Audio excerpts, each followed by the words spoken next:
Aux éditions Michel Lafon, une multitude de choix parmi des romans passionnants et des biographies inspirantes, des trailers palpitants et une littérature jeunesse foisonnante. Découvrez Ainsi va la vie de Fabio Volo. Le nouveau roman très attendu de Fabio Volo est une immersion dans le quotidien d'un couple dont l'amour évolue.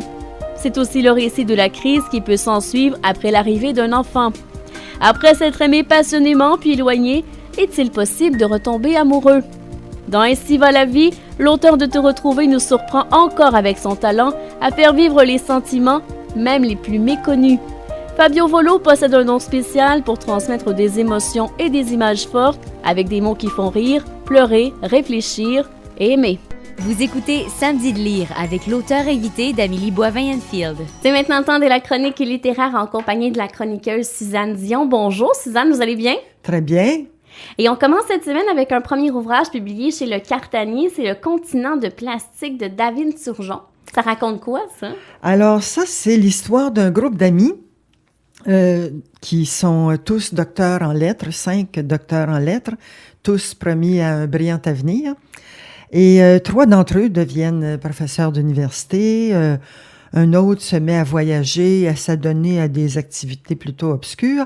Et le 5e, qui est le narrateur, devient l'assistant d'un écrivain célèbre qu'il nomme toujours dans le livre le maître. Lui, ce cinquième ami, c'est pas le genre à avoir un plan de carrière. Il a pris ce poste-là pour 1 an, le temps de voir, mais après 10 ans, il est encore à la même place. Et on le suit dans ses contacts avec son maître, avec ses amis, avec la fille du maître qui emmène large. Et à un moment donné, arrive un personnage plus coloré, la relationniste de presse de l'éditeur du maître. Alors, il va finir par se mettre à son service comme il est au service du maître. Il avait au départ l'intention d'écrire, mais finalement, il n'écrira pas beaucoup et aidera plutôt d'autres personnes à écrire. C'est un personnage sympathique qui regarde toujours un peu comme un intellectuel passer la vie comme on regarderait passer les eaux d'un fleuve. Alors, il se passe pas des choses extraordinaire dans ce livre-là. Ça prend du temps aussi avant qu'il se passe quelque chose, mais il y a toutes sortes d'histoires qui s'en mêlent et on lit ce livre avec grand plaisir. C'est écrit de manière raffinée. L'auteur sait utiliser l'imparfait du subjonctif et ne lésine pas là-dessus. Il y a aussi tout un vocabulaire. C'est par ailleurs un auteur de BD. Et vraiment, là, il a écrit un beau livre. C'est intéressant à lire. Ça vous donne envie d'en lire un autre? Oui, exactement. Et possiblement ces BD que je n'ai pas lus. Alors, rappelle le titre, Le continent de plastique de David Turgeon. Et là, on change complètement de registre. Oui. 100 nouvelles de toi de Joy Fielding, publié chez Michel Lafon. C'est ça. Alors là, c'est une Canadienne, cette auteure, Joy Fielding, et elle relate une histoire de kidnapping d'enfants. Alors, l'histoire, c'est un couple de San Diego qui part fêter son 10e anniversaire de mariage dans un resort au Mexique, qui est en fait pas très loin de chez eux, c'est de l'autre côté de la frontière. Ils passent une semaine dans ce resort avec leurs 2 filles et 3 couples d'amis. Alors, le dernier soir, lors du véritable repas d'anniversaire, la gardienne d'enfants qui devait venir à leur chambre pendant que les parents allaient au restaurant de l'hôtel ne se présente pas. Et il est impossible de trouver quelqu'un d'autre. Et puis le mari convainc sa femme de les laisser dormir dans la chambre et de venir à toutes les demi-heures s'assurer que tout va bien. Ce qu'ils font, chacun leur tour. Lorsqu'ils reviennent à leur chambre à la fin du repas, la plus petite des 2 petites filles de 2 ans, elle n'est plus là. Alors la police mexicaine fait des recherches, mais on ne trouve rien. Les parents finissent par être soupçonnés. Bon, le père, à un moment donné, repart à San Diego après quelques jours, mais la mère, elle ne veut pas repartir. Elle est plus que dévastée. Elle reste là 1 mois pensant que quelque chose va se produire, qu'elle va trouver une piste, mais il ne se passe rien. Alors finalement, la mère est pointée du doigt dans les médias parce qu'on l'accuse d'avoir abandonné ses enfants pour aller s'amuser. Elle déprime. Les choses s'enveniment avec son mari. Elle peine à s'occuper de son autre fille. À chaque anniversaire de cette disparition, la presse reparle du sujet, ce qui lui rend la vie très difficile parce que les gens l'accusent toujours. Alors, le couple divorce. De temps en temps, quelqu'un pense avoir vu la petite fille quelque part. Alors, à ce moment-là, elle part voir s'il n'y a pas une piste, mais il n'y a jamais rien. Alors, le livre présente l'histoire en alternant des scènes qui se passent au moment de la disparition et 15 ans après, alors qu'une jeune fille de 17 ans téléphone de Calgary et se demande si ce n'est pas elle dont on parle dans les journaux.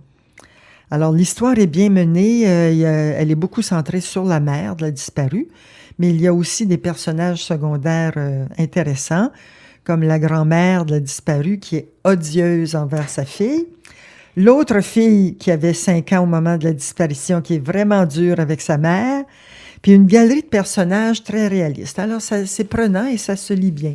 Alors, rappelle le titre Sans nouvelles de toi de Joy Fielding. Et là, on va parler dans l'intimité du pouvoir de Dominique Lebel. Oui, alors là encore, c'est tout autre chose. Dominique Lebel a été le chef de cabinet adjoint de Mme Marois pendant la période où Mme Marois était au pouvoir. Alors, chaque jour, il écrit dans un cahier personnel ce qu'il fait, les problèmes qu'il a à régler, les réunions auxquelles il participe et tout ça. Et il parle aussi donne une certaine réflexion personnelle. Il met des citations de lecture. Il parle des gens avec lesquels il travaille, donc, bien sûr, de Mme Marois. Alors, il y a un côté répétitif dans le livre à cause de la forme, parce que c'est un journal. Donc, reviennent constamment conseil des ministres, réunion du caucus, réunion des membres du cabinet. Mais ça donne une très bonne idée de la vie quotidienne des gens qui exercent le pouvoir. Alors, les réunions qui se succèdent, les téléphones, les allers-retours Québec-Montréal, disons que le temps libre est rare pour ces gens-là. C'est écrit avec modestie et mesure, ce qui n'est pas la caractéristique de tous les attachés politiques. Alors, j'ai trouvé ça bien pour ça. Ce n'est pas l'occasion non plus de justification ou d'attaque envers d'autres partis ou envers d'autres personnes. C'est factuel.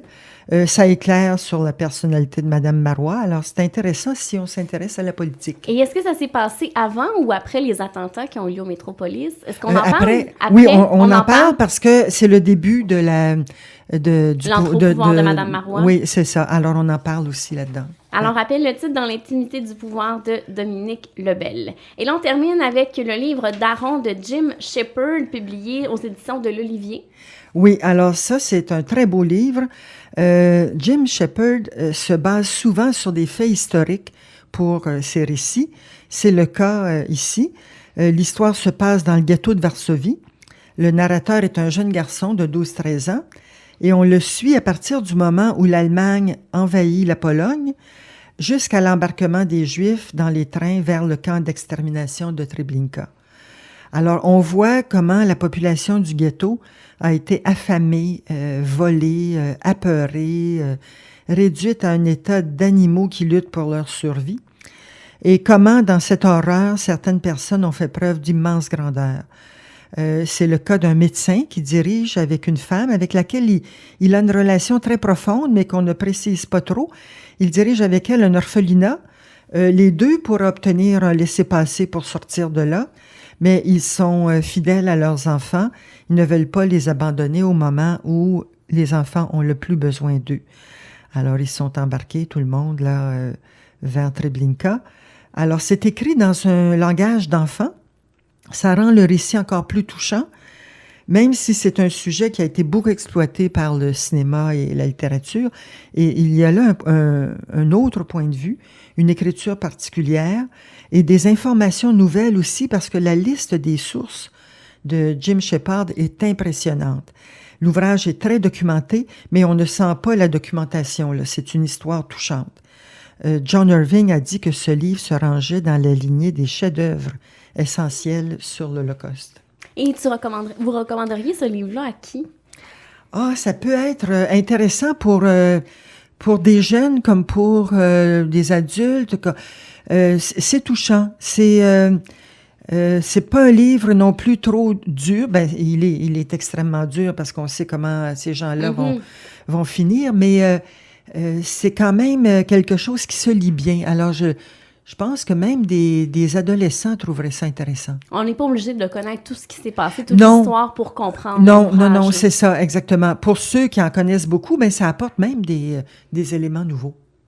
Bon, rappelle le titre, c'est le livre d'Aaron de Jim Shepard. Merci beaucoup, Suzanne, pour les belles suggestions. On se reparle dans un mois. C'est bien. Au revoir.